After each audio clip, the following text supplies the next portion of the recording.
नमस्कार, आइए हम आपको पूर्व महान प्रधानमंत्री के बारे में कुछ उनके जीवन के बारे में बताते हैं जो आज हमारे बीच नहीं रहे।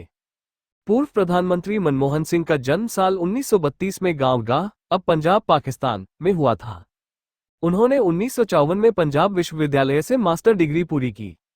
1962 में ऑक्सफोर्ड विश्वविद्यालय से डी.फिल डॉक्टरेट प्राप्त की। पूर्व प्रधानमंत्री डॉक्टर मनमोहन सिंह का निधन 26 दिसंबर 2024 को 92 वर्ष की आयु में हो गया। वह एक महान अर्थशास्त्री और राजनेता थे जिन्होंने भारत के आर्थिक सुधारों में महत्वपूर्ण भूमिका निभाई थी। उन्हें सिख समाज के गौरव के रूप में भी जाना जाता है। उन्हें कई पुरस्कार और सम्मान मिले जिनमें Padma Vibhushan, Jawaharlal Nehru birth centenary award और एशिया मनी अवार्ड शामिल हैं। आइए कुछ उनके जीवन के बारे में बताते हैं।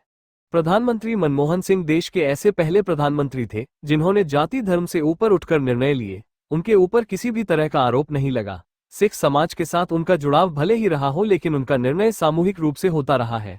वो एक सच्चे देशभक्त प्रधानमंत्री थे। इसके बाद 1972 के दौरान वित्त मंत्रालय में मुख्य आर्थिक सलाहकार बने।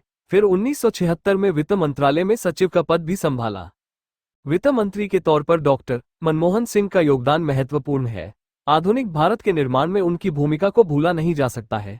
देश के विकास के लिए उन्होंने जो अर्थनीति रखी, उससे अर्थव्यवस्था को गति मिली। उनके जैसा वित्त मंत्री नहीं हुआ।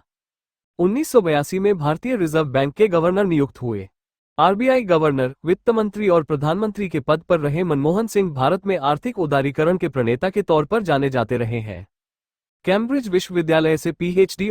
1985 में राजीव गांधी के शासनकाल में मनमोहन सिंह को योजना आयोग का उपाध्यक्ष नियुक्त किया गया। इस पद पर उन्होंने लगातार 5 वर्षों तक कार्य किया, जबकि 1990 में वो प्रधानमंत्री के आर्थिक सलाहकार बनाए गए। जब पीवी नरसिंह राव प्रधानमंत्री बने तो उन्होंने मनमोहन सिंह को 1991 में अपने मंत्रिमंडल में शामिल किया और वित्त मंत्रालय का स्वतंत्र प्रभार सौंपा। इस समय वो न तो लोकसभा और न ही राज्यसभा के सदस्य थे, मगर संवैधानिक व्यवस्था के अनुसार सरकार के मंत्री को संसद का सदस्य होना आवश्यक होता है, इसलिए उन्हें 1991